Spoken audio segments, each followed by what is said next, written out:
UGC net second paper yoga. हम पतंजलि योग सूत्र का क्वेश्चन आंसर हम प्रैक्टिस कर रहे हैं। आप क्वेश्चन यहाँ पे क्या है कि सही कूट का यहाँ मैं आपको बताना चाहता हूँ। आपके जो पेपर्स होंगे जिसमें आपके करीब 100 क्वेश्चन होते हैं, इसके दो स्ट्रक्चर होते हैं।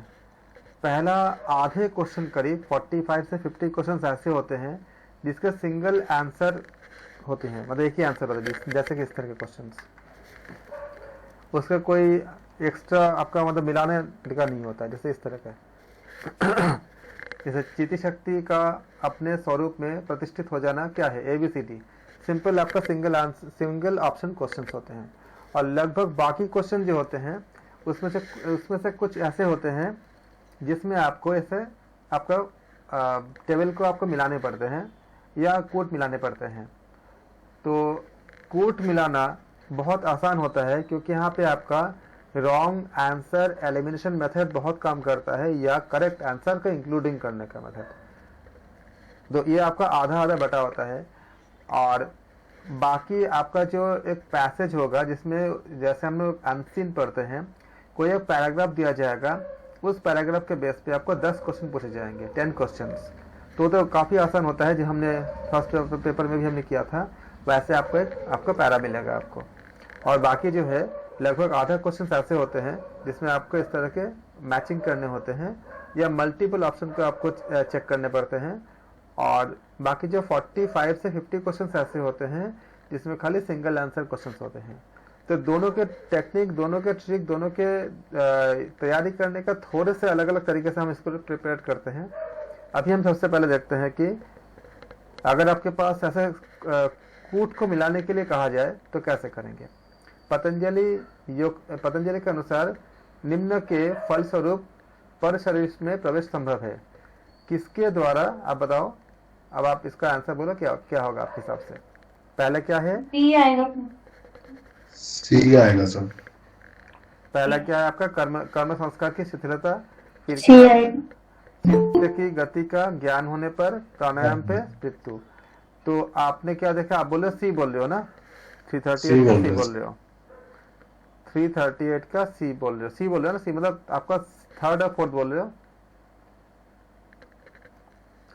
एक बात बताओ,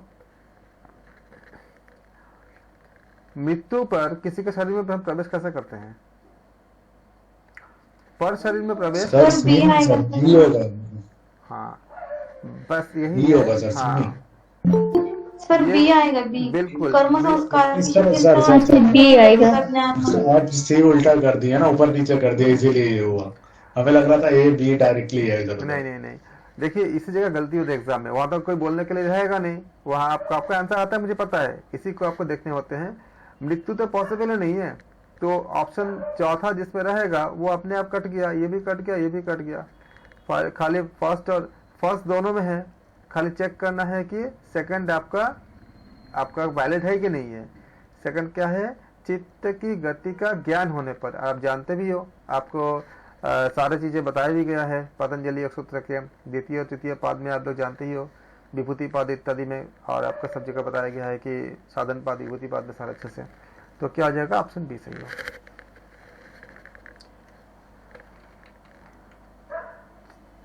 यहाँ नेक्स्ट क्वेश्चन करेंगे। पतंजलि के अनुसार स्वार्थ संयम से निम्न सिद्धि की प्राप्ति होती है: प्रातिभ एवं श्रावण, वेदन एवं आदर्श, आस्वाद एवं वार्ता, आस्वाद एवं स्वाद। सर ए होगा इसमें। बाकी लोग क्या बोलते हैं? सी आएगा सर। आप देखो क्या बोला है इसमें। थर्ड क्या बोला है? बिल्कुल सही आएगा, सी है इसका। सी आएगा सर इसमें। हाँ ठीक है, सी होगा। सारा ये श्लोक है सब पूरा ये। अब आपको सर सी होगा। आपको सजेशन क्या है, इतनी जल्दी आंसर मत बोलिए। आप थोड़ा सा 5 सेकंड ज्यादा समय लीजिए। पहले अपने जितने आंसर बोल रहे हो उसको खुद क्रॉस चेक करो, खुद क्रॉस वेरीफाई करो। एग्जाम में भी ऐसा ही करना। जरूरी नहीं है, आपके पास 1 मिनट है ना, 1 मिनट में आप 30 सेकंड तो खर्च कर सकते हो ना। 30 सेकंड बचा लो, एवरेज 1 मिनट मिलती है। श्योर हो जाओ कितने ही आपको सही लगे, ये हमने भी देखा है, और फिर मैंने अपना हैबिट बना लिया कि भले ही कितना सही लगे लेकिन एक एक चीज़ को वेरीफाई करने के बाद ही आंसर देंगे। तो क्योंकि आता हुआ क्वेश्चन अगर गलत हो जाए तो बहुत बड़ी दुख की बात होती है, ना आए तो कोई बात नहीं है, लेकिन आता हुआ क्वेश्चन कभी गलत नहीं होना चाहिए।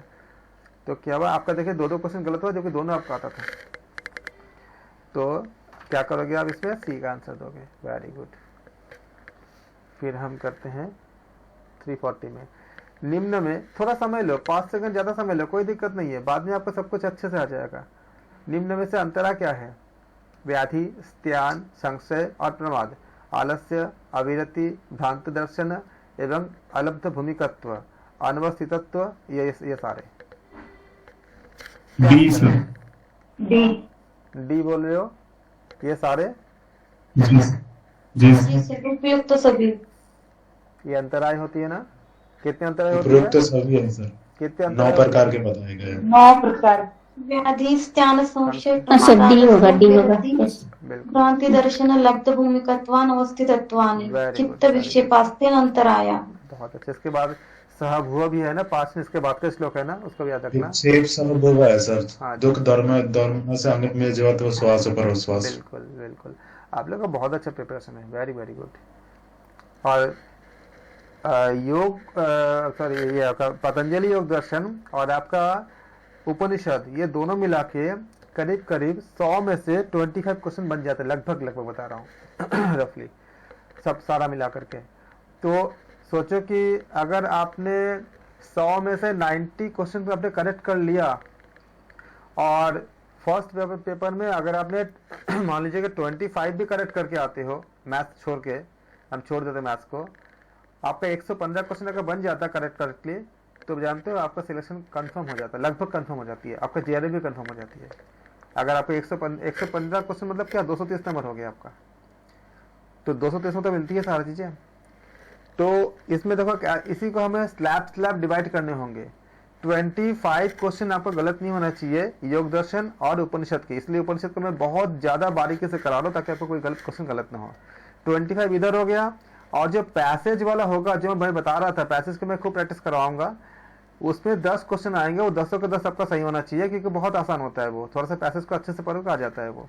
तो 90 में से 35 क्वेश्चन आपका डन हो जाता है, लगभग आपका मतलब मान लो 40% आपका जो इधर डन हो गया, खाली इसको अगर अच्छे से करते हो तो। एक स्ट्रैटेजीज बना के चलोगे ना तो पक्का हो जाते सब चीज़ें।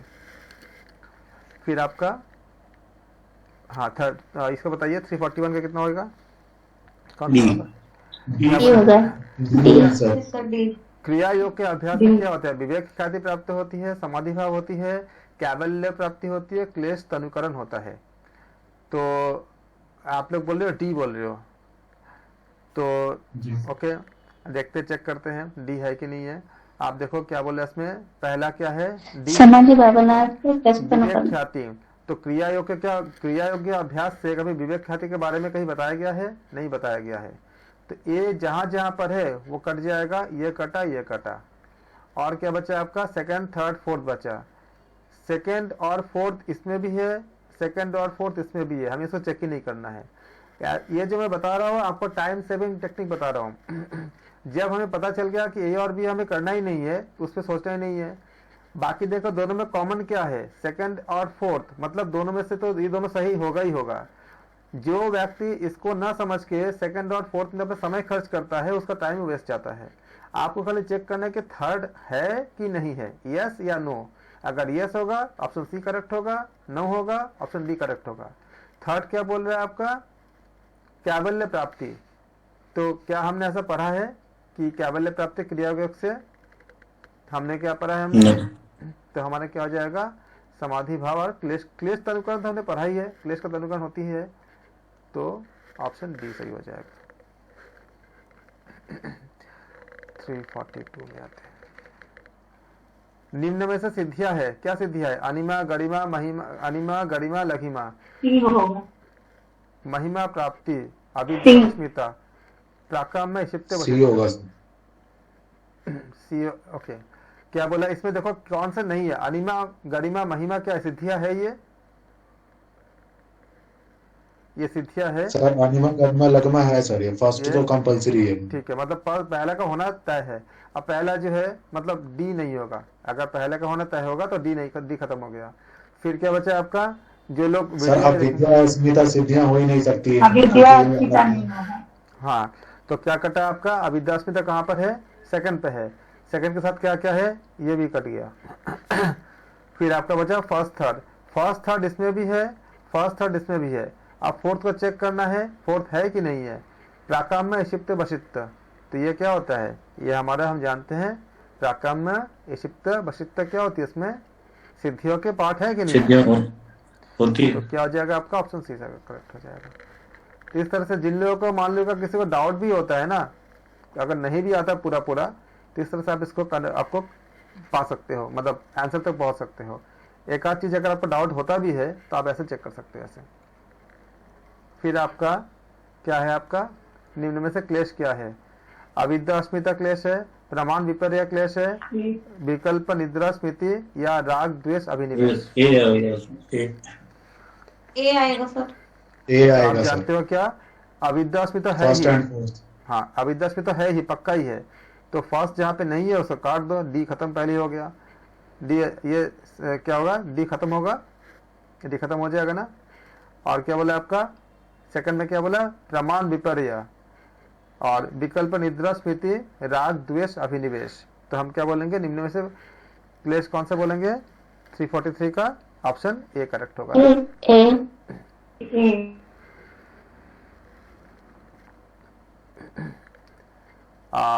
ऐसे भी काउंट करोगे तो पंचक्लेश होता है, तो पार्ट्स तो होना ही चाहिए।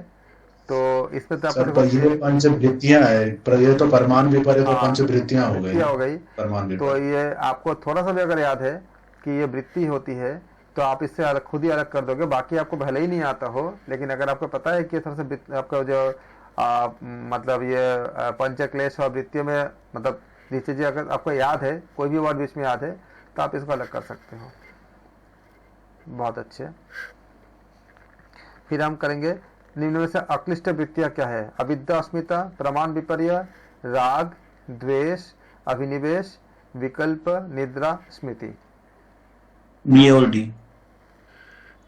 तो इसमें से आप ए बी सी डी में क्या आंसर लोगे आप, सी आएगा, नहीं सी बी और डी आएगा। ए और डी एक में किसमें है, अक्लिष्ट वृत्तियां बोला, क्लिष्ट नहीं बी बोला। एंड डी अविद्या अस्मिता, प्रमाण विपर्य,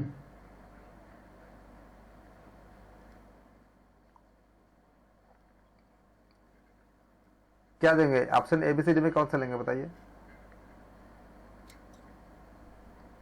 बी और डी आएगा, लेकिन इसमें कोड ऐसा लगेगा ना सर, कोड में नहीं है। कोड गड़बड़ हो रहा है ये।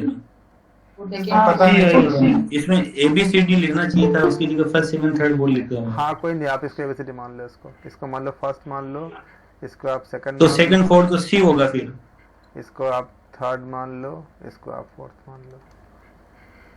तो पर सेकंड एंड फोर्थ ऑप्शन ही नहीं है। हाँ सर, सी है यहाँ पे, ठीक है। सी आएगा, सी आएगा। क्योंकि आपका क्या होता है, अक्लिष्ट बोला है ना, तो अक्लिष्ट में क्या होती है आपका प्रमाण और विपर्य क्या अक्लिष्ट होगा। और चौथा में क्या है, क्लिष्ट क्लिष्ट दोनों होंगे। हाँ डिपेंड करता है अक्लिष्ट वृत्तियों में प्रमाण। और फिर आपका क्या हाँ, होता है, दोनों। विकल्प निद्रा और स्मृति। तो आप जानते ही हो, ये अगर क्लिष्ट अक्लिष्ट में बताया भी गया है कि अगर ईश्वर को प्राप्त करने में से मदद करता है तो ये आपका अक्लिष्ट है, वरना क्लिष्ट है। निम्न में से वैराग्य है पर एवं अपर, एकेंद्रिय एवं वशीकार संज्ञक, बाह्य और अभ्यंतर विषयक क्षेपी।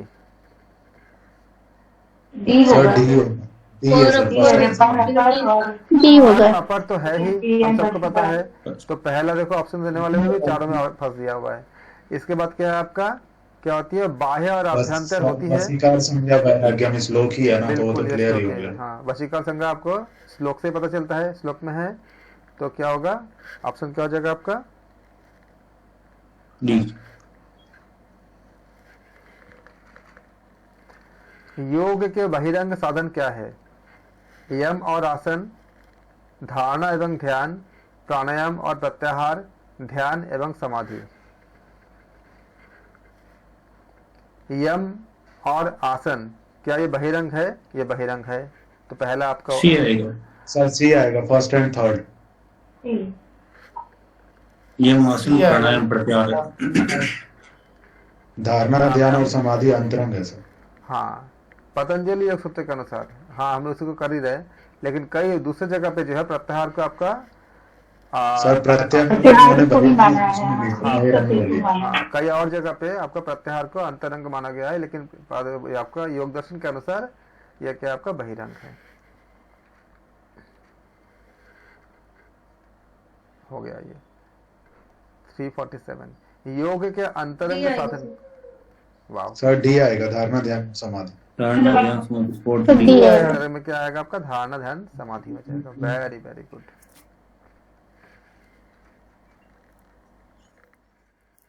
क्रिया योग के साधन क्या है? जप, तप, खाली तप। सर बी होगा इसमें, फर्स्ट बी सेकंड होगा, थर्ड बी। एंड बी आएगा बी सर, बी आएगा सर, बी। तब तो स्वाध्याय और ईश्वर समाधि। संविधान। तब तो स्वाध्याय ईश्वर प्रेरणा में। बी बोल रहे हैं आप लोग? नहीं, बी। B for ball. हाँ तो बी तो है, बोल रहा हूँ मैं ना, ये बी ना, ठीक बोल रहे हो ना, जो मैं टिक किया हूँ बी। Yes yes B. तो क्योंकि सेकंड में क्या आपका तप है, और थर्ड में क्या स्वाध्याय है, फोर्थ में क्या आपका ईश्वर प्रणिधान है, और जप तप इसमें कोई भी उल्लेख था ही नहीं इसमें, तो आपका बी हो जाएगा इसमें। बहुत अच्छे। समाधि क्या है? संप्रज्ञात, असंप्रज्ञात। सी सी आएगा। होगा मतलब सर, आप लोग सी इतने होगा। अच्छे से पढ़ाई की समाधि का, I guess। तो सेकंड सी आएगा, फर्स्ट सेकंड असंप्रज्ञात, फोर्थ। पर और अपर, सर पर अपर नहीं है, संपर्ज्ञात असंपर्ज्ञात सभी पर को वैराग्य है ना, ये होगा, पर वो अपर नहीं होगा, आएगा। ये वाली होगी वो पर देखो। एक अपर वैराग्य है सर वो। हाँ, और सभी निर्विष होगा। तो संप्रज्ञात असंप्रज्ञात होगा, सभी में फिर चारों हो जाएंगे ना।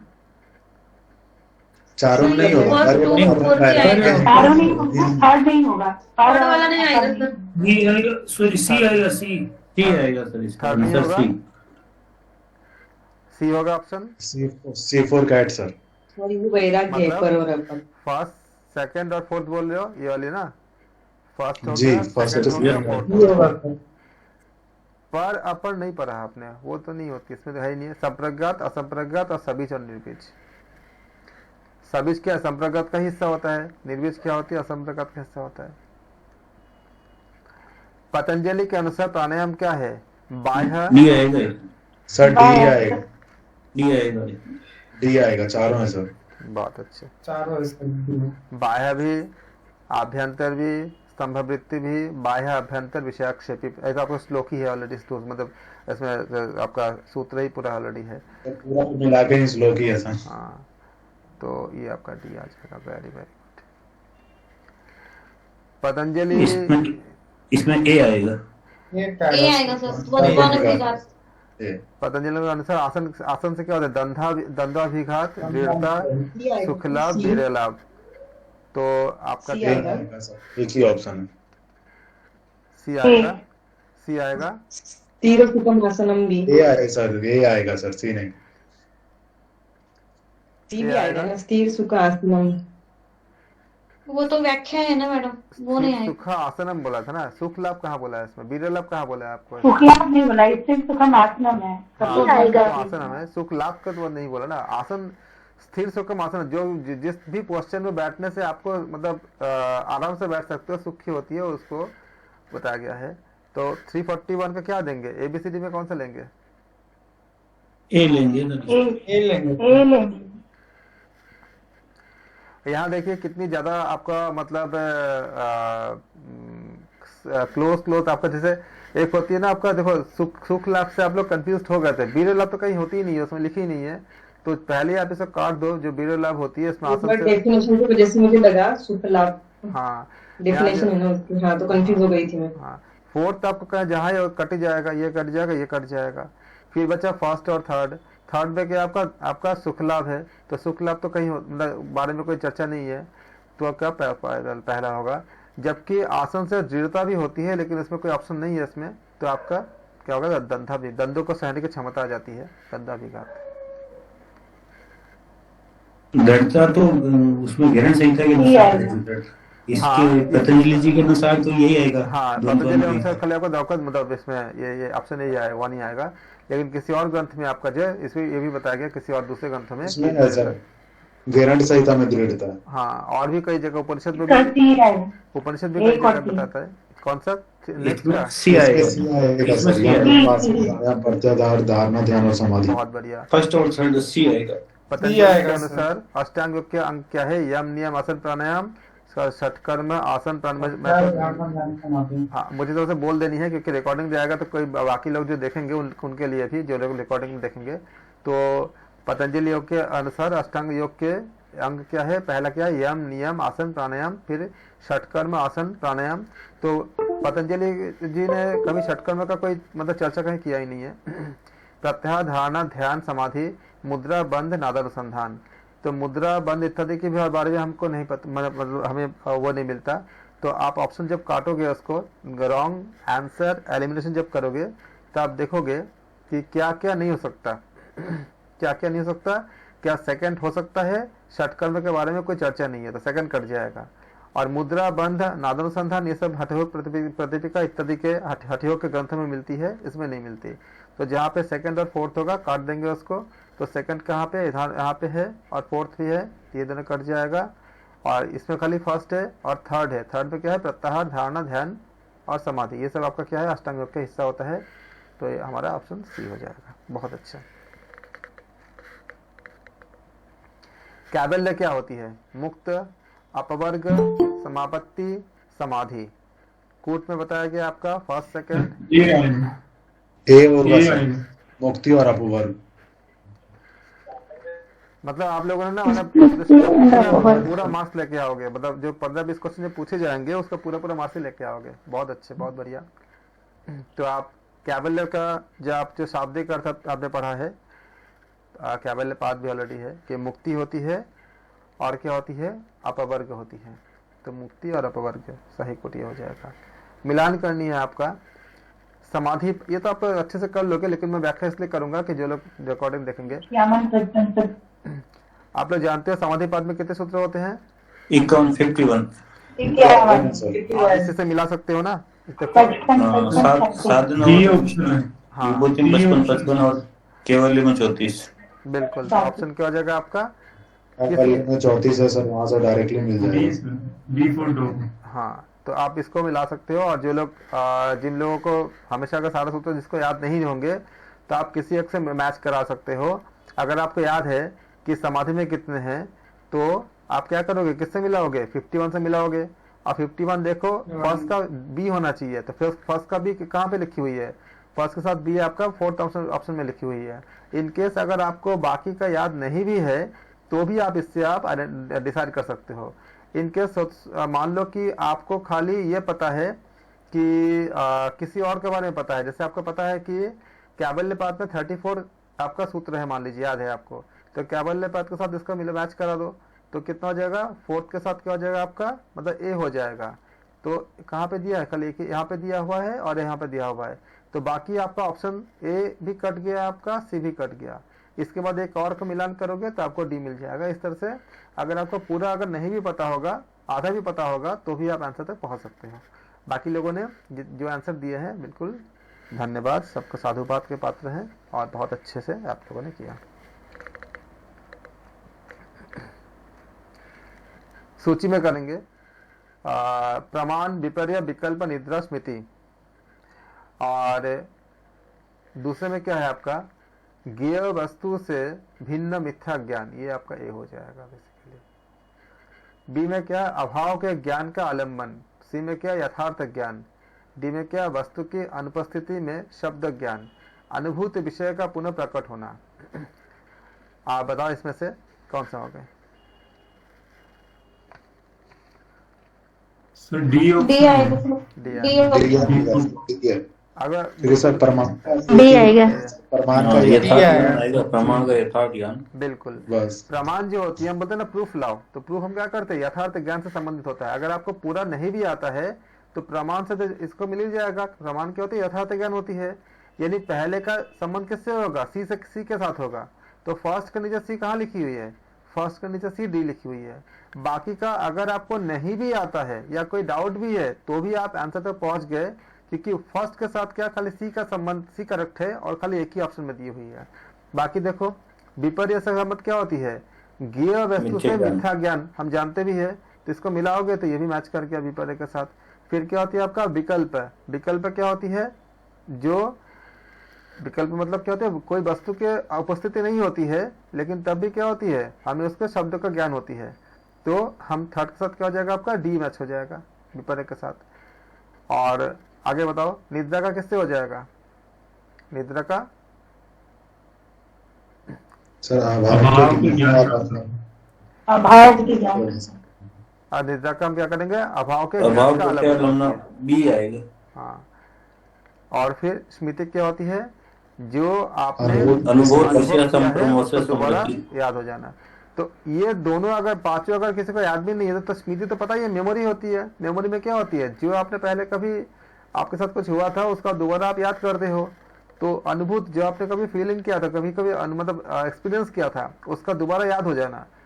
जैसे मान लो कि अगर आपने कभी मेडिटेशन किया है तो उसको बार बार याद करके जो आपको जो वहां पहुंचते हो उस जगह उस सिचुएशन में, वो क्या होता है, स्मृति होती है। तो आपको पता है कि पांचवें के साथ ई मैच करेगा, तो पांचवें के साथ ई क्या हुआ, यहाँ मैच कर गया। और बाकी पांचवें के साथ और दो जगह मैच है, तो आपका एक तो कट ही जाएगा, ऑप्शन ए तो कट ही जाएगा। फिर आप इसको प्रमाण के साथ मैच करा दोगे तो आपका आंसर मिल जाएगा। Very good. डी 356 सुखी दुखी पुण्य अपुण्य, ये बहुत ही इंपॉर्टेंट आपका जो सूत्र है वो भी बहुत इंपॉर्टेंट है, इसका हमेशा याद रखना। सूत्र अगर याद रहेगा तो फटाफट आप पहुंच जाएगा आंसर में। उपेक्षा मुदिता करुणा मैत्री, मैत्री करुणा मुदिता उपेक्षा, जो आपका जो ऑलरेडी एक सूत्र ही है उसी के साथ है। अगर सूत्र याद है फटाफट सुखी के साथ मैत्री आएगा। हाँ, तो सी क्या हो आएगा। जाएगा? ऑप्शन सी आएगा सर। बहुत ही बढ़िया। आप जानते हो हाँ सी आएगा सर। बिल्कुल, मैत्री करना मुदिता क्षमा सुख दुखो सहना आप भाव। जानते हो बिल्कुल। सुखी हम क्या करते हैं, हम फर्स्ट क्या है आपका, दुखी करुणा। हाँ, फर्स्ट क्या, पहला क्या है आपका, सुखी है। तो सुखी के साथ साथ हम किससे हम करते हैं, जो सुखी व्यक्ति होते हैं उससे क्या करते हैं हम लोग, मित्रता करते हैं ना, मैत्री करते हैं। इजी हो जाएगा। दुखी व्यक्ति कोई होगा तो हम क्या करेंगे, दुखी के साथ हमेशा करुणा। करुणा करुणा करुणा। और जो पुण्यात्मा के साथ क्या करते हैं हम लोग, मुदिता। मुदिता। मुदिता करेंगे। तो क्या हो जाएगा आपका, बी हो जाएगा। और उपेक्षा किसका करेंगे, जो अपुण्य व्यक्ति होते हैं, पुण्य व्यक्ति। उपेक्षा जो लोग बहुत तमोगुणी होते हैं, आप लोग जाते हो उसके साथ 10 हाथ दूर मतलब आप खुद को, जैसे कहीं अगर झगड़ा चलता है, मारपीट चलता है, आप लोग जाते हो, वहाँ पे नहीं जाते हो क्योंकि वो अपुण्य कुछ होगा, तो हम लोग उससे दूर रहते हैं। इससे बहुत अच्छे, तो आप लोगों ने इसको कर लिया। हेय हेतु हान हानवय, बहुत महत्वपूर्ण सूत्र है, बहुत ही अच्छा, मतलब इसके मीनिंग के साथ पता ही है आप लोगों को। दुख के निवृत्ति का उपाय, दुख का कारण, दुख निवृत्ति और दुख। सर सी होगा इसमें, सी होगा सर। सी होगा, श्योर है? जी बिल्कुल। बाकी लोग बताएं। ए नहीं हो सर बी होगा। हाँ जी, बी होगा इसका। डी। चेक करो। थर्ड का हाँ, दुख का कारण। 4A ना सर। चलो हम इसको काट देते हैं आंसर को, आप लोग खुद ए मतलब करो, दुख। एक मिनट। हेतु अब आप मतलब बताओ दुख का कौन सा कारण। हेतु दुख का कारण, हान ठीक होगा सर। ठीक है। हाना कारण मतलब दुख की निवृत्ति का उपाय। बी होगा, बी। ठीक है, बी होगा। बी। हेय किससे होती है, हेय मतलब क्या होती है, हेय का मतलब दुख होती है ना, दुख। तो हे के साथ देखा था बी हो जाएगा। फिर क्या आपका दुख। हेतु, हेतु का मतलब क्या होती है, हेतु का जो मुख्य दुख होता का है कारण। वो दुख का मतलब बोलते हैं ना कि दुख का कारण। हाँ, इसका हेतु क्या है, हेतु मतलब कारण होती है, तो दुख का कारण क्या का हेतु हो जाएगा। फिर क्या होगा हान का हान। उपाय। हान का मतलब क्या दुख होती है? निवृत्ति सर। हान का मतलब होती है आपका हाँ दुख निवृत्ति का उपाय। दुख निवृत्ति। तो ये आपका इधर चली जाएगी हान के साथ। और फिर क्या होगा आपका चौथा हानु का उपाय, मतलब दुख की निवृत्ति का उपाय। तो ये सर बुद्ध के दुख चार निवृत्ति का आर्य उपाय। Yes yes. सर, ये बुद्ध के चार आर्य सत्य हैं। हाँ आर्य सत्य। हाँ, बुद्ध के चार आर्य। सर हाँ हाँ जी मेरी आवाज आ रही है? हाँ जी बोलिए। आर्य हानोपाय में अंतिम शब्द उपाय हाँ है। हाँ और दुख निवृत्ति का उपाय, इसमें भी उपाय है, बस इस एक चीज को भी पकड़ लिया तो भी चलेगा। हाँ रॉन्ग आंसर एलिमिनेशन में, लेकिन तब भी आप बाद में कंफर्म कर लेना क्योंकि कभी कभी गलत होती है। लेकिन इससे आपका अगर आपको पता है कि हानोपाय, अगर ये पता है कि दुख निवृत्ति का उपाय, तो चौथे के साथ क्या हो जाएगा आपका ए हो जाएगा। तो चौथे के साथ एक किधर है? चौथे का अगर आपको स्लैब को मैच कराओ तो चौथे के साथ एक खाली एक ही ऑप्शन में मैच करता है, मैट्रिक्स की तरह आप करते हो तो ऑप्शन बी मिलती है। बिल्कुल सही है। रॉन्ग आंसर एलिमिनेशन बहुत काम करता है, बहुत ही काम करता है, खासकर ऐसे क्वेश्चंस में। आपने देखा हानोपाय उपाय उपाय उपाय दोनों जगह पे है। हाँ। और कहीं पे उपाय है नहीं है। हाँ लेकिन ये डिसाइड करने के बाद भी आप एक बार पूरे का क्रॉस चेक कर लेना, कभी कभी ऐसा होता है कि कुछ जगह पे फिर मतलब गलती भी हो जाती है। इसलिए एक आइडिया लग गया कि हानोपाय मतलब हान का उपाय है, यहाँ पे दुख निवृत्ति का उपाय है। उसके बाद आप क्रॉस चेक कर लो सारा कि बाकी सब मैच कर रहा है कि नहीं कर रहा है, अगर आप डाउट में हो तो बिल्कुल सही है। रॉन्ग मीना जी, आप बिल्कुल सही एनालिसिस करते हो, बहुत बढ़िया। ऑप्शन बी करेक्ट है इसमें। 350। सर हाँ जी पहले एक ऐसी किसी चीज को पकड़ लिया और फिर जैसे आपने कहा कि सारा क्रॉस वेरीफाई कर लो, हाँ दिस इज बेटर देन एक एक एक एक एक करते बैठो और फिर अंतिम में सोचो अरे ये था, है ना?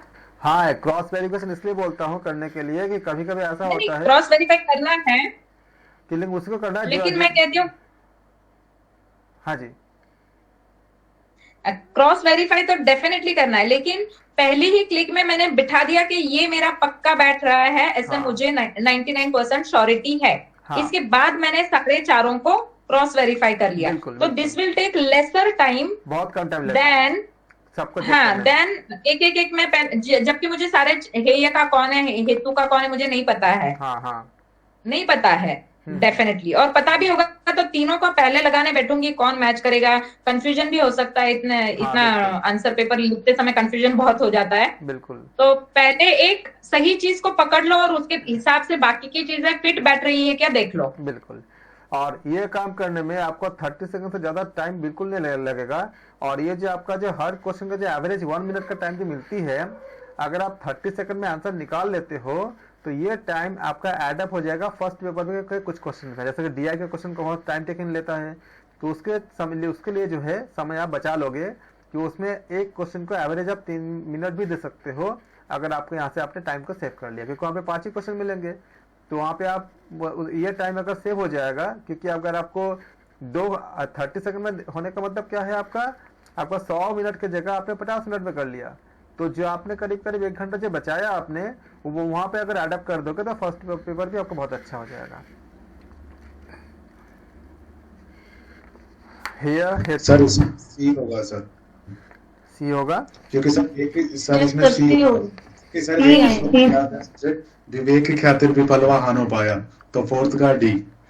हाँ फोर्थ का डी। डी सिर्फ एक ही में है, वो है सी में। बाकी सब लोग क्या सी बोलते हो? जी सर जी सी सर। होगा। जी सर। सी जी करना। सर, एक ही।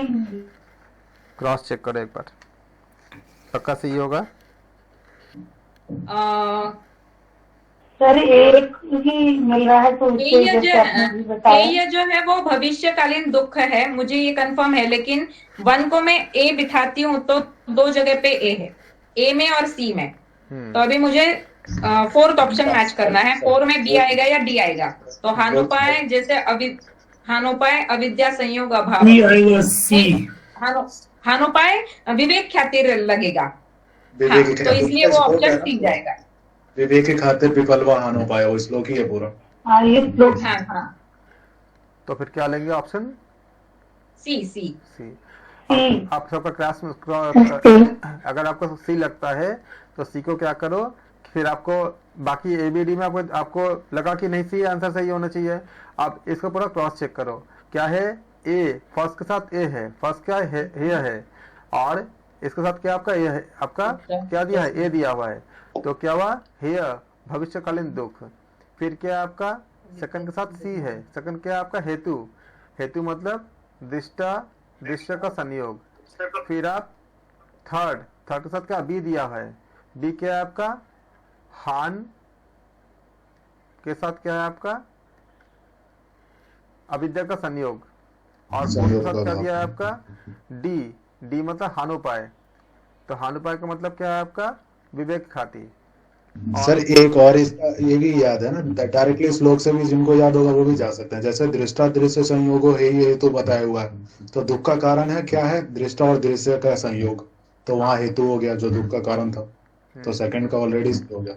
और अगर आप लोग ए को चेक करोगे, क्योंकि ए तो आपका फर्स्ट ऑप्शन का चेक करते हो, तो क्या होगा, ए के साथ मैच कर गया, सेकंड क्या है, सेकंड के साथ साथ आपका सी, ए भी मैच कर गया दोनों के साथ। फिर क्या का आपका इसमें थर्ड के साथ क्या दिया है इसमें, सी, थर्ड के साथ क्या आपका डी दिया हुआ है, तो थर्ड के साथ का डी होगा हान से क्या होती है, विवेक ख्याति। मिलेगा आपको, नहीं मिल पाएगा, तो क्या आ जाएगा, जिन लोगों को श्लोक याद नहीं रहेगा उन लोगों के लिए।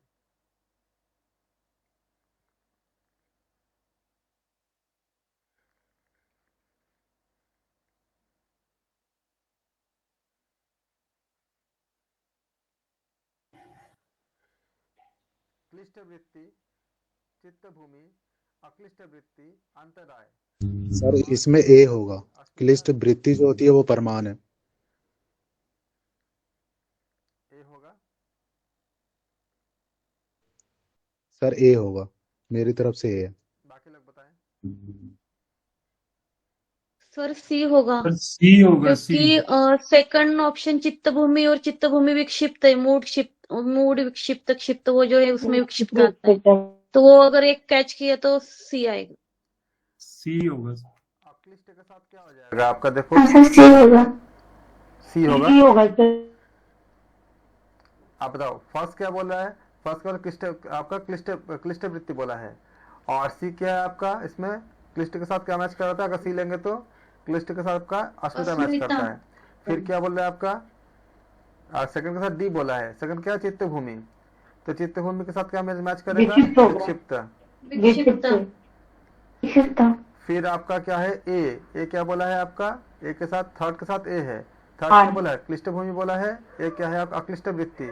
अक्लिष्ट वृत्ति किससे आता है, प्रमाण से आता है। ये अगर आपने कर लिया कि अक्लिष्ट वृत्ति प्रमाण से आते है, अगर आपको ये भी याद है तो आप बाकी से आप इसको अलग कर सकते हो। देखो किस ऑप्शन से आपको एकदम कंफर्म है, तो जो अक्लिष्ट होती है वो प्रमाण से हमें क्या होता है, अक्लिष्ट वृत्ति प्राप्त होती है। फिर क्या आएगा, अक्लिष्ट और क्लिष्ट वृत्तियां तो डिपेंड करता है ना, नहीं प्रमाण अगर है तो उसका अक्लिष्ट ही होगा। अगर प्रमाण अगर प्रमाणित कर दिया, आगम प्रमाण इत्यादि अगर प्रमाणित कर दिया किसी चीज को, तो अक्लिष्ट ही होगा वो ना।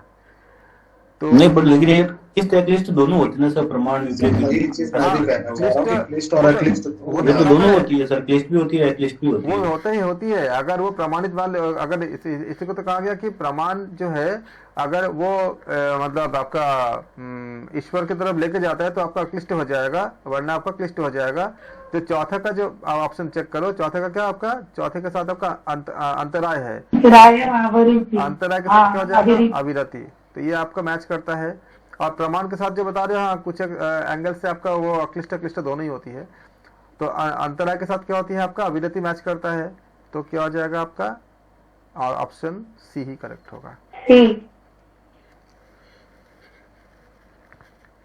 इसलिए बोलता हूँ कि इसलिए जैसे प्रमाण है, प्रमाण आपका ये बात सही है कि आपका दोनों ही वृत्ति आपका होती है, क्लिष्ट भी होता है अक्लिष्ट भी होती है। इससे इसमें हम चारों को एक बार क्रॉस चेक कर लेंगे जो हमें लगता है कि सही है। उसके बाद आप मैत्री, करुणा, मुदिता, उपेक्षा, पुण्य, ये दोबारा आ गया सुख दुख पुण्य पुण्य। तो आप कोई एक को चेक करो, मैत्री किससे करोगे, मैत्री आप करोगे सुखी लोगों से करोगे, सुख डी से, ए के साथ डी किसमें है, बी में, बी में। बाकी क्रॉस चेक कर लो। आपने एक को पा गया, एक सही है, बाकी क्रॉस चेक कर लो। सेकंड के साथ क्या सी है, सेकंड क्या करुणा है, करुणा का हम किससे करते हैं, दुखी लोगों के साथ करुणा करते ही है। दुखी। फिर क्या थर्ड है, थर्ड में क्या मुदिता है, मुदिता हम किससे करते हैं, मुदिता के लिए हम जो पुण्य उसको हम मुदिता करते हैं इसमें पुण्य के साथ। फिर क्या होगा आपका ए के साथ क्या चौथा है, जो उपेक्षा किससे करते हैं, इग्नोरेंस, जिसको जो अपुण्य व्यक्ति होती है। तो ऑप्शन बी करेक्ट है। ये रिपीट है क्वेश्चन, एक्चुअली रिपीट कई बार पूछा गया होगा और थोड़ा सा ऑप्शन आगे पीछे कर दिया होगा, जैसे YCB में आया होगा कहीं पे या किसी और जगह पे आया होगा, नेट पे अगर मान लीजिए कि कई अलग अलग साल में भी आपका क्वेश्चन रिपीट हुई है कई जगह पे, तो जितने भी आपका क्वेश्चन पूछे गए हैं आपका अभी तक नेट पे और बाकी जगह पे, उनका सब कलेक्शन सही है, तो वहां से अगर रिपीट हुआ होगा तो यहाँ पे रिपीट हो गया होगा। कृष्ण शुक्ल, शुक्ल कृष्ण, अशुक्ल अकृष्ण, आप लोगों को सूत्र याद आ गया होगा। सी ऑप्शन सी पुण्य कर्म, निष्काम कर्म, पाप कर्म, पुण्य पाप पुण्य मिश्रित कर्म। तो ऑप्शन क्या हो जाएगा, आप इसमें देखो, तो आप देखो रॉन्ग, बिल्कुल रॉन्ग आंसर एलिमिनेशन, बिल्कुल सही आप लोगों ने आंसर दिया। जिन लोगों को ये पता नहीं ठीक से पूरा सूत्र जिसको याद नहीं है और जो वीडियो में देखेंगे उनके लिए बता रहा हूँ, आप क्रॉस चेक करो। पहला क्या दिया आपका, कृष्ण दिया है, तो कृष्ण मतलब क्या होती है, कृष्ण का मतलब पाप कर्म होती है, जब तो कृष्ण के साथ क्या होती है, पाप कर्म मैच कर जाएगा। फिर क्या दिया है आपका, शुक्ल, शुक्ल मतलब क्या होती है, पुण्य कर्म होती है, पुण्य कर्म, पुण्य मतलब क्या हो जाएगा, शुक्ल के साथ ये मैच करेगा। अब देखो सेकंड किस में है, सेकंड के साथ आपका ए, सेकंड के साथ ए कहाँ पर है, अगर मैट्रिक्स बनाते हो तो सेकंड के साथ खाली एक ही जगह पे है। तो बाकी अगर आपको नहीं भी पता है तो भी आप ऑप्शन सी को आप करेक्ट करोगे। बाकी आपको मैं क्रॉस चेक करा देता हूँ कि कृष्ण हो गया, शुक्ल हो गया, कृष्ण शुक्ल, कृष्ण शुक्ल मतलब क्या होती है, जो पाप और पुण्य दोनों, जैसे हम जैसे प्राणी पाप पुण्य दोनों चीज करते हैं, तो हम लोग क्या है, कृष्ण शुक्ल में आते हैं। फिर शुक्ल अकृष्ण, तो अशुक्ल अकृष्ण क्या होती है, जिसमें निष्काम कर्म, काम कर्म, जिसमें न तो बुरा होता है ना अच्छा होता है, मतलब जो हम पूर्ण समर्पण होते हैं या कोई जोगी के लिए होता है। हाँ जी, तो फोर्थ के साथ क्या मैच करेगा, फोर्थ के साथ आपका बी मैच कर जाएगा। तो ऑप्शन क्या हो जाएगा आपका, फोर्थ के साथ अशुक्ल अकृष्ण के लिए आपका निष्काम कर्म। तो आप चारों को क्रॉस चेक करोगे तो क्या आएगा, सी ऑप्शन करेक्ट होगा। बहुत बढ़िया, आप लोगों ने बहुत अच्छा किया, ऐसे सारा कुछ करते रहो, देखो कितना अच्छा जाएगा। समाधि, ये तो बहुत आसान है, बहुत बढ़िया, दोबारा कहीं पूछा गया होगा। समाधि पाद, साधन पाद, विभूति पाद, कैवल्य पाद है। हाँ, अगर आप चेक करते हो, आप जानते हो कि जो समाधि पाद दिया है, समाधि में आपका 51 आपका सूत्र होते हैं, तो खाली इसी से मैच करा लो। आप फर्स्ट के साथ देखो बी कहाँ पर है, खाली आपको एक ही मैट्रिक्स बनती है फर्स्ट के साथ बी, तो आपको पता चलेगा। बाकी अगर याद नहीं भी है या कोई भी एक याद है तो उसको मैच करा लो। आपका सेकंड का क्या बोला, सी, सेकंड क्या बोला, साधन पाद, साधन पाद में कितनी होती है आपका 55 होती है, हालांकि 55 आपका 55 उसमें भी होती है, विभूति पाद में भी आपका 55 भी होती है। और फिर आपका जो है कैवल्य पाद, कैवल्य में आप जानते हो कितनी होती है, 34 होती है, 35 होता है। और बाकी आपका तो पूरा मैच हो गया। विभूति पाद में भी कितनी होती है आपका 55 भी होती है। यहाँ पे देखना कि दोनों में 55 है, तो आप क्रॉस चेक कर लेना, क्योंकि यहाँ पे आपका ऑप्शन गलत ना हो जाए, तो इसलिए आप जो है इसको देखना कि सी और आपका जो डी है तो मैच करा लेना। आप ऑप्शन डी को पूरा करो, इसका सारा चेक कर लो। बी के साथ फर्स्ट, बी क्या है आपका 51, समाधिपात करेक्ट है, तो क्योंकि बी के साथ फर्स्ट मैच कर गया खाली डी, तो ऑप्शन डी ही करेक्ट होगा, बाकी आपको चेक करने की जरूरत नहीं है। लेकिन क्रॉस चेक करना चाहोगे तो सेकंड के साथ क्या सी है, तो सेकंड के साथ आपको पता ही है 55 आपका सूत्र होती है, और डी क्या, थर्ड के साथ डी है, थर्ड क्या आपका विभूति पाद, डी क्या है 55 सूत्र है, और फोर्थ क्या आपका कैवल्य पाद आपका 34। इनकेस अगर आपको पूरा सबका याद में नहीं भी है तो अभी आप इससे रॉन्ग राइट आंसर को इंक्लूड करने का टेक्निक से आप इसको कर सकते हो आपसे। Very good. फिर हम आते हैं इसमें 363 में आते हैं, क्या दिया है, प्रमाण विपर विकल्प निद्रा स्मितया, आपका यह पांचवा आपका दिया है डी। ओके, मैच करेंगे। इसमें भी आपका ज्ञेय वस्तु से भिन्न मिथ्या का ज्ञान होना, तो आप देखोगे कि जो पहला क्या है, प्रमाण है, तो प्रमाण का मतलब यथार्थ ज्ञान होती है, तो ये आपका सी मैच कर जाएगा।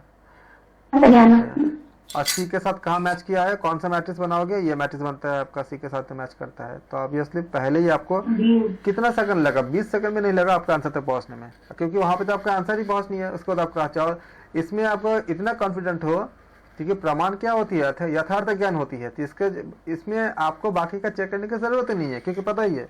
लेकिन तब भी अगर रिकॉर्डिंग में अगर मैं चेक करना चाहोगे, मैं करा देता हूँ। इसमें सी के साथ आपका प्रमाण के साथ यथार्थ ज्ञान हो गया। फिर आपका क्या बोला है, विपर्य। तो विपर्य क्या होती है, ज्ञेय वस्तु से मिथ्या ज्ञान, इसको कहते हैं जो विपर्य होता है। तो क्या हो जाएगा आपका, इसका ए के साथ मैच कर जाएगा। फिर क्या आएगा आपका थर्ड में विकल्प। विकल्प क्या होती है, वस्तु की मतलब अनुपस्थिति होती है, वस्तु शून्य का अनुपस्थिति हो जाएगा। फिर आपका होती है आपका चौथे के साथ क्या हो जाएगा, आपका चौथा निद्रा है। तो निद्रा के साथ हम क्या बोलेंगे, निद्रा क्या होगा, कौन सा ऑप्शन का करेक्ट होगा निद्रा के साथ, बोलो चौथे के साथ क्या होगा, अभाव के ज्ञान का आलम्बन। और फिर अनुभूत विषय का डन।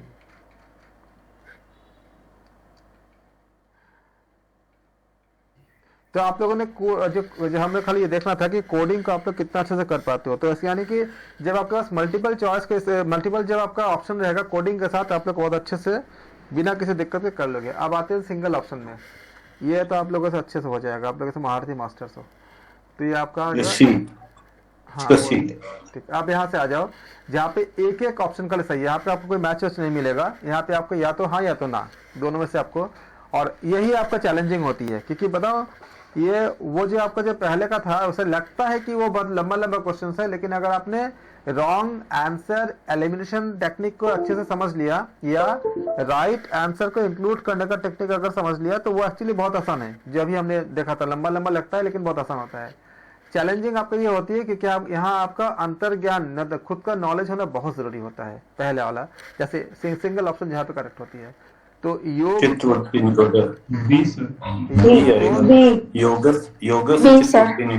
हाँ जी, योग को किस पद के द्वारा सबसे सटीक ढंग से परिभाषित किया जा सकता है, इंद्रिय निग्रह, एकाग्रता, चित्तवृत्ति निरोध और वैराग्य। तो आप जानते हो, मुझे रीड करना इसलिए जरूरी होता है क्योंकि रिकॉर्डिंग में जाएगा, बाकी लोग भी सुनेंगे, लेकिन आपने बिल्कुल सही आंसर दिया, बहुत बहुत बधाई आप सबको। योगाभ्यासों के अनुसार ये जितने क्वेश्चन है सब पूछे गए क्वेश्चन है। योगाभ्यासों के अनुसार अथ योगानुशासन भी आएगा, आरंभवाचक अरे अधिकारवाचक है, एक है अधिकार, सी आएगा सर, अधिकार भी होता है, दोनों भी है। मैं योगाभ्यासों के अनुसार अथ योगानुशासनम सूत्र में तो आरंभवाचक ही होगा सर। क्या होती है, आरंभवाचक ही होगा, अधिकारवाचक भी होगा, बी होगा सर। अधिकारवाचक भी जब बोल रहे हो, अधिकारवाचक भी आपका, लेकिन यहाँ पे जो योग शास्त्र में अथ योगानुशासन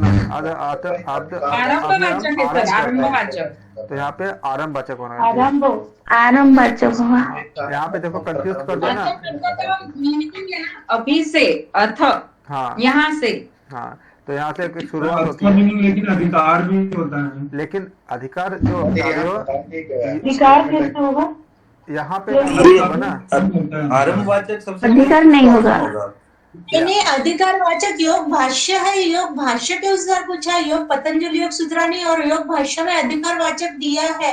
ये सर ने स्पेसिफाई भी किया था, इधर ने राहुल सर ने किया भी था स्पेसिफाई, योग शास्त्र योग भाष्य के अनुसार। योग भाष्य के अनुसार क्या था, अधिकारवाचक था। हाँ सर, और ये हम दूसरा वो क्लास पर के उसमें है, वो सर ने हमको स्पेसिफाई भी किया था, फर्स्ट लाइन में ही है वो। जहाँ तक मुझे पता है आपका सिर्फ आपको पढ़ा, अधिकारवाचक कहीं नहीं पढ़ा।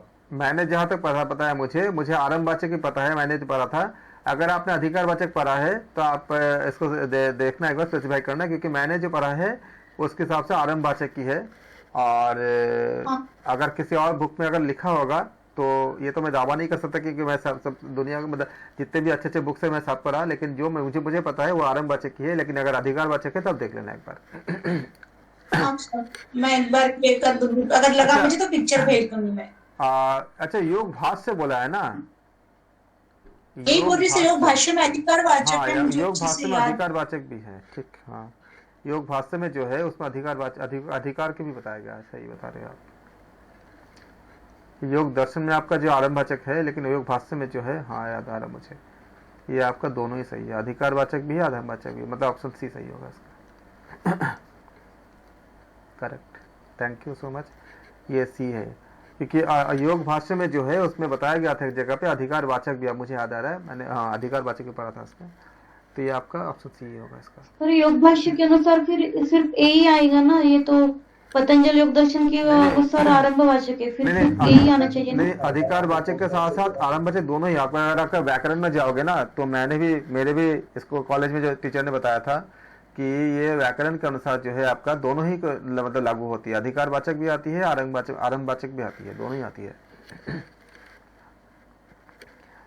तो ये आपका जो योग भाषा के अनुसार इसको जो माना गया है कि दोनों चीजें आती है, लेकिन आप लोग अपने अपने लेवल पे से क्रॉस चेक करना और ग्रुप में भेजना अगर कुछ मिलेगा। लेकिन मुझे याद आ रहा है कि हमारे भी टीचर ने कहा था कि अधिकारवाचक भी आती है मतलब एक खास उसके अनुसार, लेकिन अगर आप लोगों को कुछ मिलता है, अलग मिलता है, तो भेजना ग्रुप पे। अभी इसको हम दोनों ही लेते हैं, क्योंकि मुझे भी याद आ रहा है दोनों ही थी। तो अभी हम क्या लेंगे सर? दोनों ही ऊपर दोनों, सी ले लीजिए। और आप लोग अगर किसी को और कुछ मिलता है तो आप लोग ग्रुप में भेजना, लेकिन ये दोनों ही है, क्योंकि मुझे भी याद आ रहा है कि अधिकारवाचक भी था। अगर योग भाष्य लेंगे, इसलिए इसको मेंशन करना बहुत जरूरी है। भाष्य में मैंने भी सुना अधिकारवाचक, बट योग उसमें नहीं सुना था। किसमें? यहाँ योग दर्शन में भाष्य। नहीं सुना।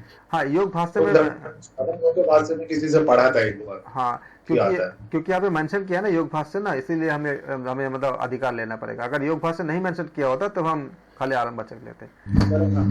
व्याकरण के उस पे उन्होंने परिभाषित किया है ना, इसलिए उन्होंने व्याकरण के अकॉर्डिंग जो है, क्योंकि हमारे भी जो क्लास के टीचर भी बोले थे कि व्याकरण के अनुसार ये दोनों ही आपका मतलब, इसीलिए हम करते। देखो इसी जगह आपका जो है मतलब डाइवर्ट करता है, जो एक शब्द से योग भाष्य।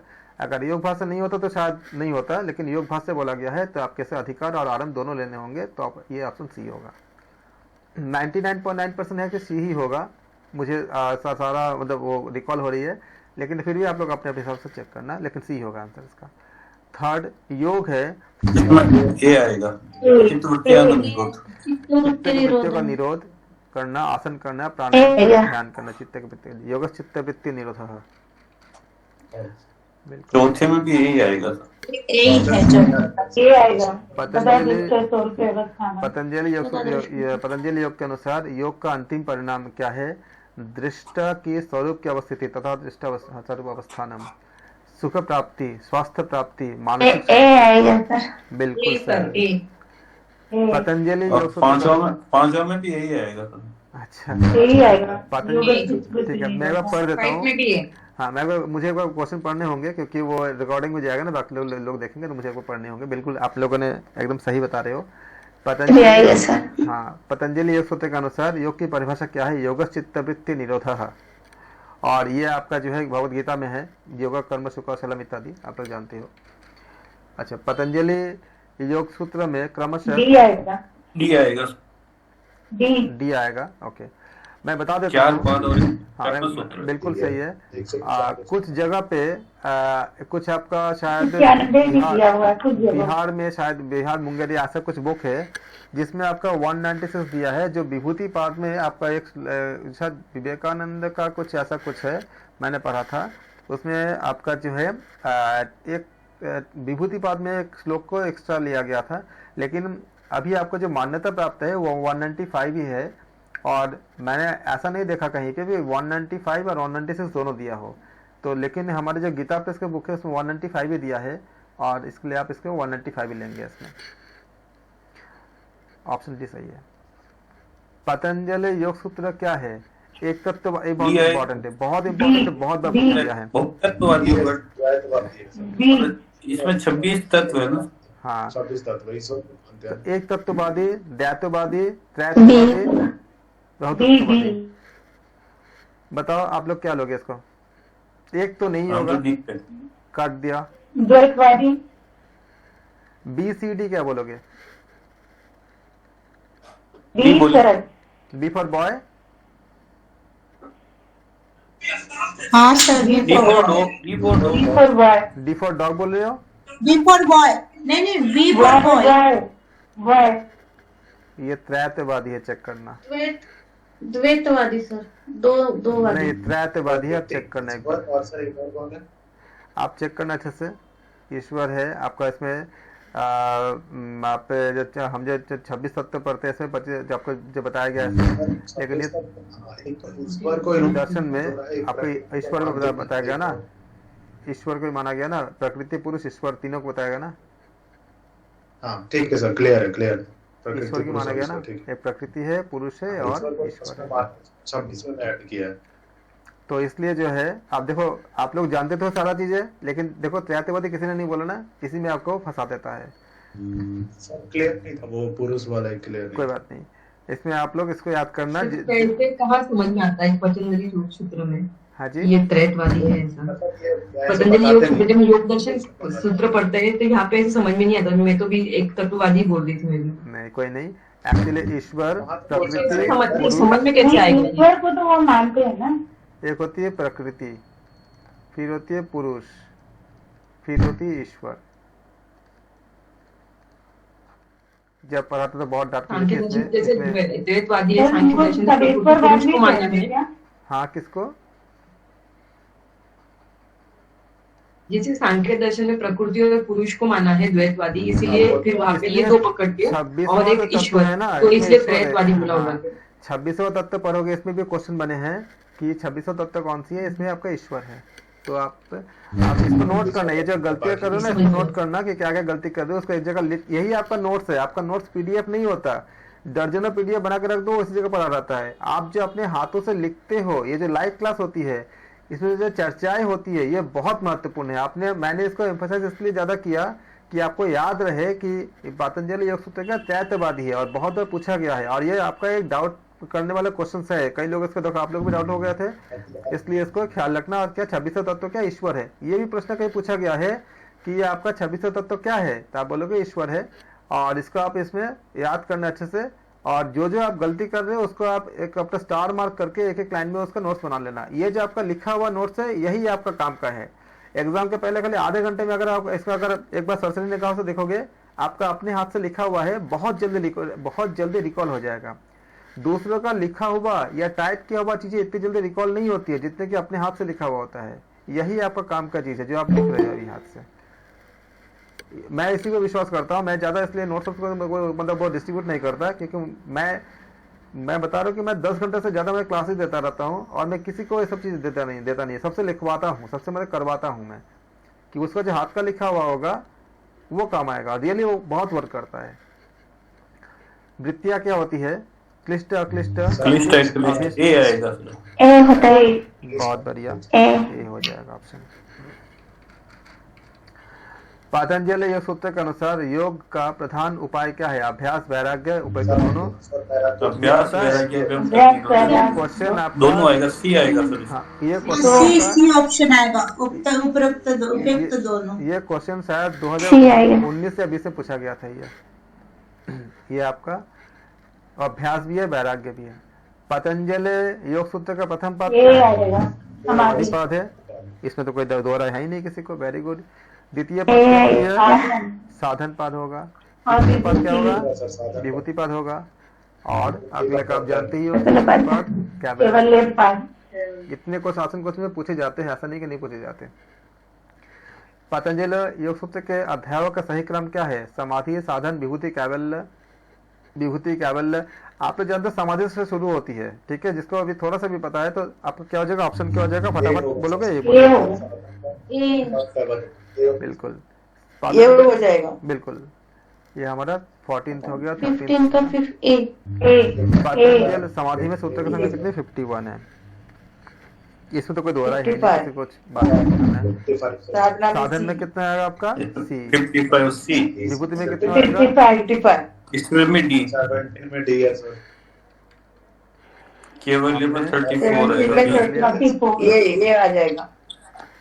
इन केस अगर आपका क्वेश्चन कभी आता है कि किसमें ज्यादा है, एक है, अगर ऐसा मतलब ऐसा तो आता नहीं है ऐसा क्वेश्चन, तो आप विभूति पाद में जो है एक श्लोक सूत्र का मतलब आपका मतलब कंट्राडिक्शन है, जहाँ पे मैंने जो पढ़ा था विभूतिपाद को किसी और बुक से, जिसमें आपका 196 सूत्र के बारे में बताया गया था। मैंने देख रहा था कि कहाँ दिया 196 सूत्र।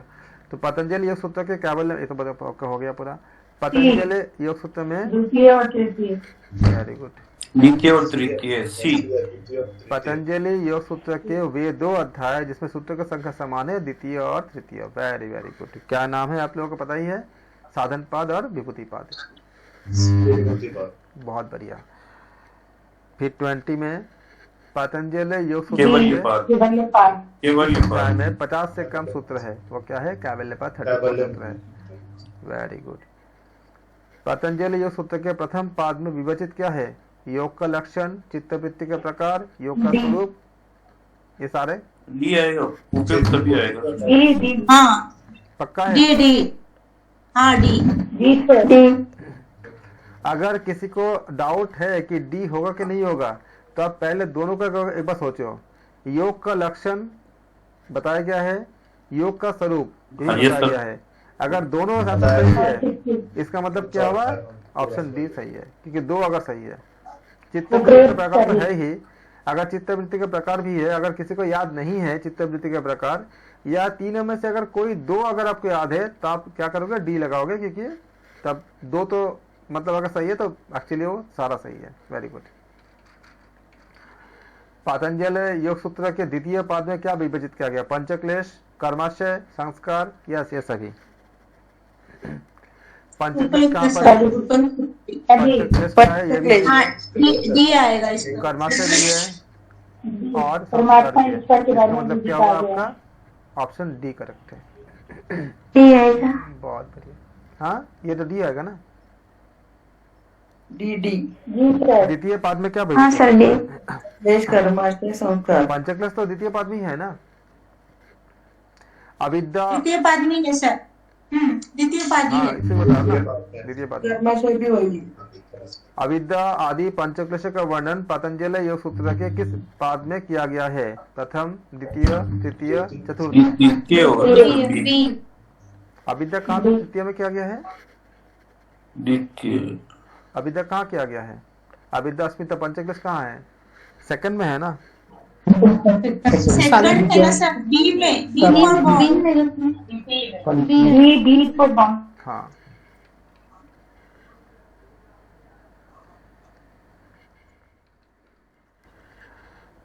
आसन एवं प्राणायाम को पतंजलि योग सूत्र के किस अध्याय में परिभाषित किया गया है, समाधि, साधन, विभूति, कैवल्य।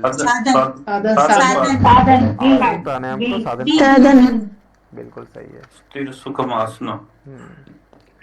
क्योंकि आसन और प्राणायाम को, प्राणायाम के सारे आप सूत्रों के याद रखेंगे, वो बहुत ही महत्वपूर्ण है, जो द्वितीय पाद में बताया गया, साधन पाद में मतलब।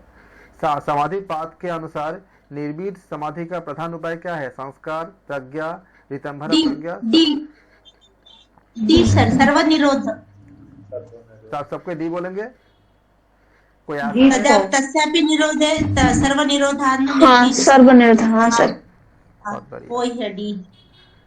सुख भोग संबंधी सामग्री विवेक की दृष्टि से क्या होती है, दुख, सुख, आनंद, मुक्ति।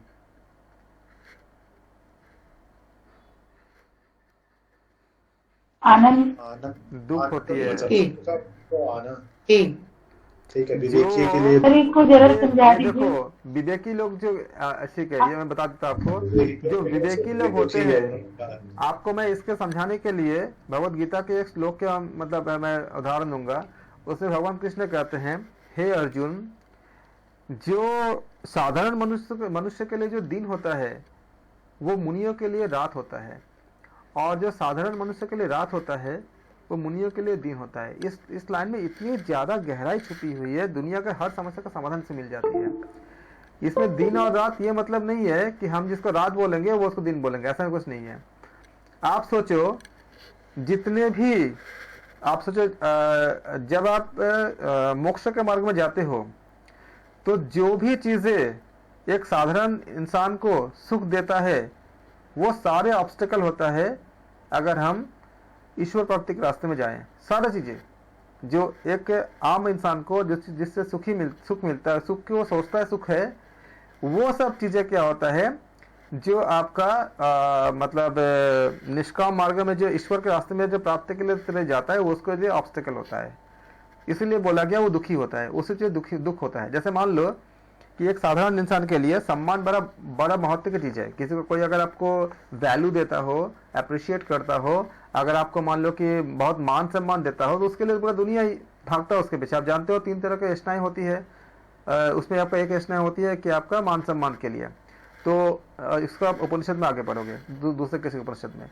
तो इसमें क्या होती है, ये जो मान सम्मान पाना जो कोई एक साधक है उसके लिए बड़ा दुख की बात है, क्योंकि वो क्या कहता है, लोग आपका लोगों से घिर जाता है। जो आप हठयोग प्रतिपिका में पढ़े हो कि लोक संग आपका जो परित्याग करने के लिए वो नहीं हो पाता, क्योंकि अगर आपका वैल्यू हो जाएगी तो 4 लोग आपका, अगर बहुत से लोग आपको घिर जाएंगे आपके पास। मान लो कि कोई एक अगर साधारण व्यक्ति को अगर कोई सिद्धि प्राप्त हो जाए उसके लिए तो बहुत बड़ी बात है भाई, बहुत अच्छी बात है। लेकिन वही सिद्धि जो एक योगी है, जो साधक है, जो अपने आप को अंतर्मुख में पूरा विलीन करने की प्रोसेस पे है, वो बाहर किसी से बात नहीं करना चाहता, लेकिन उसकी अगर सिद्धि रहेगा तो 10 लोग उसके पास आकर के कि उसके कल अगर ऐसा सिद्धि हो कि वो किसी को टच कर ले तो वो उसका सारा बीमारी ठीक हो जाए। मान लो ऐसा किसी को सिद्धि मिल गया, ऐसा बहुत लोगों को है भी, तो मिलता भी है। तो अगर किसी को मिल गया, अब उसके साथ क्या है, संकट क्या होता है कि अगर कोई आता है उनके पास है और बोलते हैं कि मेरा ये दुख दूर कर दो, तो एक जगह बताया गया है कि अगर वो नहीं करते हैं तो क्या करेंगे, क्या कहलाएगा, वो सही नहीं है, क्योंकि लोगों की मदद करनी चाहिए, लोगों की सेवा करनी चाहिए। और अगर करने को जाते हैं तो उनका जो पूरा जो आपका जो उनका जो साधना जो क्रम है वो आपका व्याघात होती है। इसलिए जो चीजें हर एक चीजों का अगर मिला के देखोगे कि एक आम लोगों के लिए जिससे सुख की प्राप्ति होती है, तो वो सेम चीजें जो एक्चुअली अंदर से जो आपका अंतर्मुखी होकर जो साधना करना चाहता है उसके लिए वो सब ऑब्स्टेकल होता है। वो सब चीजें क्या होता है, दुख के कारण होती है। और जो चीजें जो अगर अंतर्मुखी नहीं है तो फिर क्या होगा, उसका ठीक उल्टा हो जाता है। मतलब जैसे एक मुनि है, वो कहाँ जा रहे हैं, किसी से कोई मतलब नहीं है, किसी को मतलब उनको धन नहीं चाहिए, पैसा नहीं चाहिए। हम लोगों को अगर पैसा मिल जाए कितने खुशी की बात है। रामकृष्ण परमहंसदेव ऐसे थे कि उनको चेक करने के लिए उनके बिस्तर के मतलब बहुत से लेयर के नीचे किसी ने पैसा रख दिया था, एक नोट रख दिया था या सिक्का रख दिया था। तो उन्होंने जब सोए तो उनको बहुत दुख हुआ कि यहाँ पे कोई पैसा रखा हुआ है। ये पैसा जो धन दौलत है उनके लिए बहुत दुख की बात है, जो अंतर्मुखी होकर साधना करते हैं। लेकिन जो बहिर्मुखी हम जैसे लोग, हमारे लिए सुख की बात, सुख के साधन होते हैं। इसीलिए बताया जाता है इसमें कि जो विवेक के दृष्टिकोण से, विवेक मतलब विवेक का अर्थ होती है, कल हम बता रहे थे ना उपनिषद में कि त्याग पूर्वक जो भोग करने की बात कर रहे थे, तो जब हम अटैचमेंट और डिटैचमेंट सबसे जब ऊपर उठते हैं, जब हम शून्य में जाते हैं, जब हमारे इससे दोनों से ही जब हमारा कोई संबंध नहीं रहता तो विवेक प्राप्त होती है। और वो एक्चुअली शून्य का स्टेट होती है, स्टेट ऑफ जीरो कहते हैं इसको। तो जीरो का स्टेट जब बनती है तब वो विवेक प्राप्त होती है। और उस समय क्या होती है, जो आम लोगों के लिए एक सुख भोग की चीज होती है उसी के लिए वो दुख के कारण होती है। वो उस समय नहीं चाहता कि उसके कोई ऑपोजिट जेंडर उसके प्रति आकर्षित हो, बिल्कुल नहीं चाहता। वो नहीं चाहता क्योंकि उसको ऑब्स्टेकल मिलती है। वो नहीं चाहता कि बाकी संबंधी बाकी जितने भी सब चीजें है उसको मिले, क्योंकि उसको वो डिस्टर्ब करता है, वो उसके योग साधना में डिस्टर्ब होता है। इसलिए क्या होता है, जो विवेक मतलब यही चीज होती है, जो विवेकी लोग होते हैं उनके लिए जो सुख भोग संबंधी सामग्री क्या होती है, उनके लिए दुख का कारण होती है।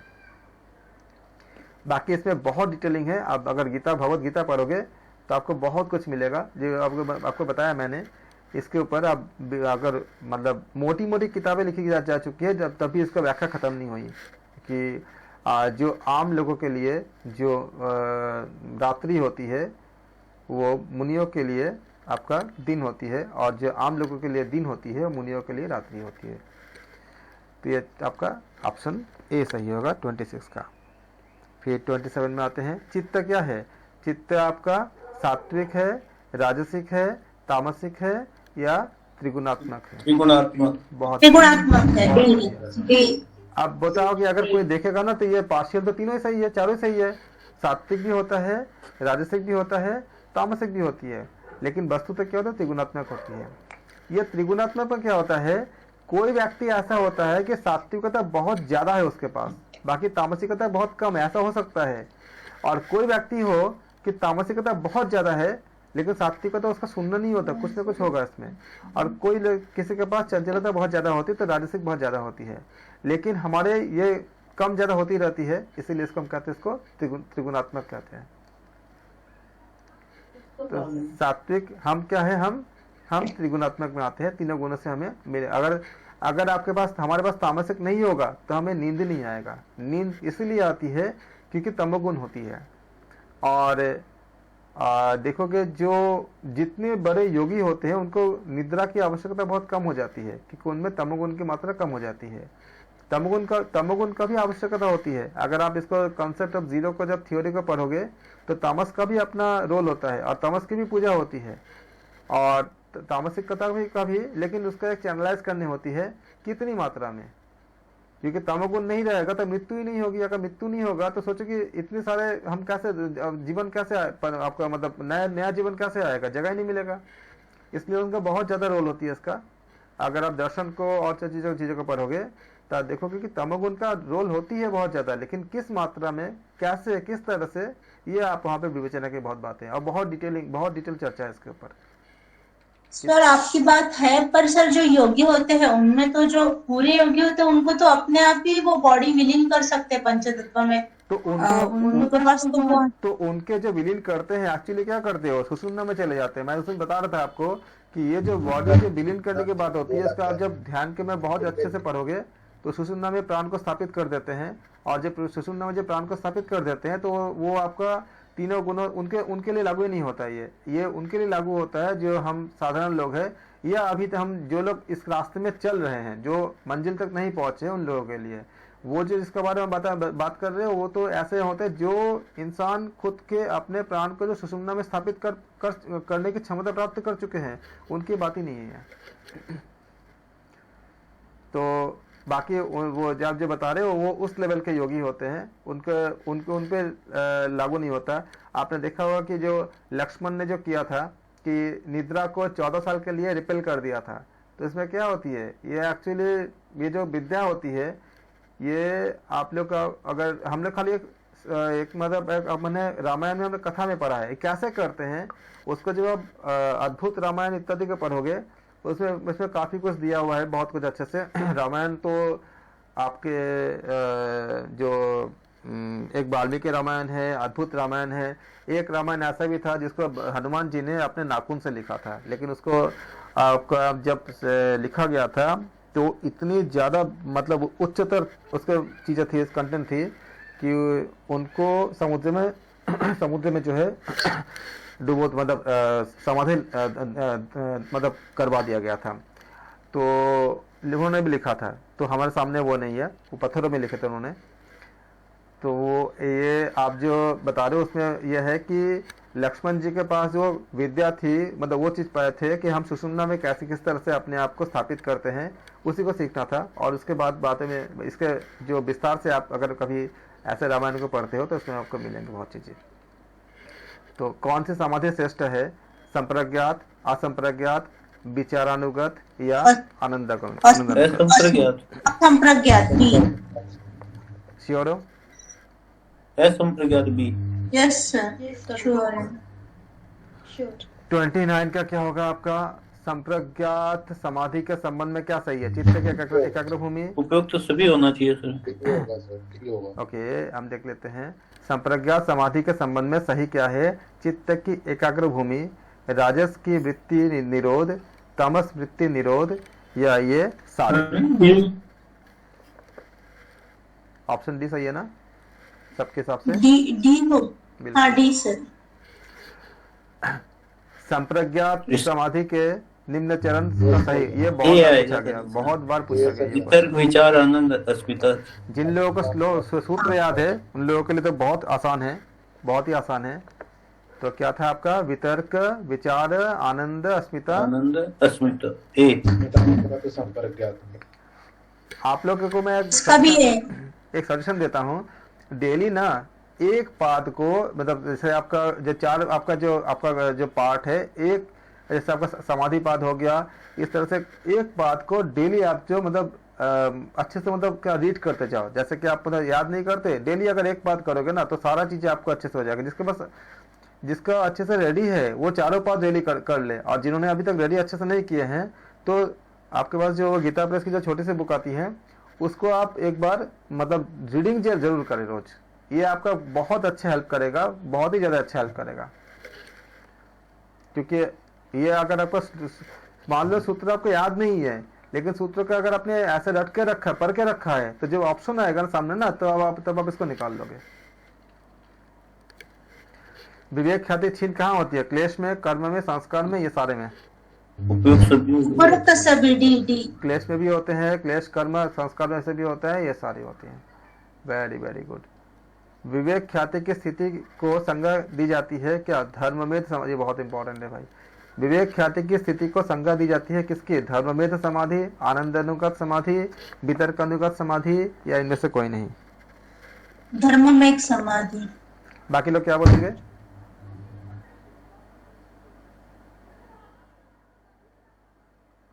धर्ममेध बोलेंगे सारे लोग या कुछ और बोलेंगे? कंफर्म नहीं सर। धर्ममेध समाधि होती है, या इसको लिख लीजिए। विवेक ख्याति की स्थिति की संज्ञा को क्या कहते हैं? धर्ममेध समाधि। इसलिए बोल रहा हूँ कि आप लोग जो है ना, एक बात को अगर आपको अच्छे से मतलब याद नहीं है, जिनको अच्छे से याद है, 15-20 मिनट से ज्यादा समय नहीं लगता, पीडीएफ रख लो और आते जाते आप लोग रिवीजन करो। हाँ, 33 का क्या बोलोगे? विवेक ख्याति के उपरांत भी जीवित रहने की स्थिति क्या होती है? जीवन मुक्ति, विदेह मुक्ति, विदेह मुक्ति, विदेह मुक्ति, विदेह मुक्ति है। श्योर हो? विदेह मुक्ति। इसका थोड़ा एक्सप्लेनेशन लीजिए ना प्लीज। क्वेश्चन। विवेक ख्याति के उपरांत भी जीवित रहने की स्थिति को क्या बोलते हैं? सर विदेह इसकी व्याख्या क्या है? विवेक ख्याति के उपरांत विवेक ख्याति जब प्राप्त हो जाती है उसके बाद जो जीवित रहते हैं उसको हम क्या बोलते हैं? जीवन मुक्ति या विदेह मुक्ति? मुक्ति तो नहीं है, और ऊपर तो कोई नहीं भी नहीं है, दोनों गलत है। इन दोनों को जीवन मुक्ति होगा। फिर विदेह मुक्ति में तो पूरा देह ही ये हो जाता है, ए होना चाहिए। शरीर कहते हुए होता है मुक्ति, उसमें विदेह मुक्ति का। हाँ, क्या बोल रहे हैं आप? पर विदेह मुक्ति का मैंने जितना पढ़ा है कि शरीर का रहते हुए मुक्त हो जाना, जैसे राजा हाँ, जो जनक राजा जो थे ना, वो तो आपका जो है उसको वैद्य ही कहते हैं। तो उनको मैंने आपको इसके बारे में एक बार बोला था, सजेस्ट किया था कि आप लोग पढ़ना जनक राजा के बारे में। सीता जी के जो पिताश्री थे, तो उनसे ज्ञान प्राप्त करने के लिए आपका देवता और दूसरे ज्ञानी पुरुष आते थे, तो उनको वैद्य ही कहते थे। अब बताओ कौन सा ऑप्शन होगा? विवेक ख्याति के उपरांत भी जीवित रहने की स्थिति को तो विदेह मुक्ति होगा। कोई ऐसा है जो विदेह मुक्ति के अलावा कुछ बोल सकते हैं? जीवन मुक्ति का तो सर ये हो गया ना, जन्म और होती है तो मृत्यु की व्यवस्था ही बोल सकते हैं उसको। मृत्यु होती है ना साधक की। सर विवेक ख्याति के बाद जीवन मुक्ति होना, क्योंकि विवेक ख्याति के बाद पूरी समाधि प्राप्त नहीं हुई है। विदेह मुक्ति में वो पूरा मुक्त हो चुका है। विवेक ख्याति के बाद भी कुछ बचा है, इसलिए जीवन मुक्त लग रहा है। शरीर होता है, विदेह मुक्ति में शरीर होता है, शरीर होता है, राइट। तो इसलिए वो जीवन मुक्त होना चाहिए। सिर्फ विवेक आप विदेह बोल रहे हैं? अच्छा अच्छा, विवेक ख्याति हुआ है ना, तो उसमें तो विदेह मुक्ति होगा ना। विवेक ख्याति के उपरांत भी जीवित रहने की स्थिति को, जब विवेक ख्याति प्राप्त हो चुकी है, जैसे कि जनक राजा को था कि वो उनका जो प्राप्त हो चुका था उनको वैद्य ही कहते थे, तो उनको स्थिति प्राप्त हुई थी, तो उस हिसाब से विदेह मुक्ति है, बहुत ज्यादा क्लोज है।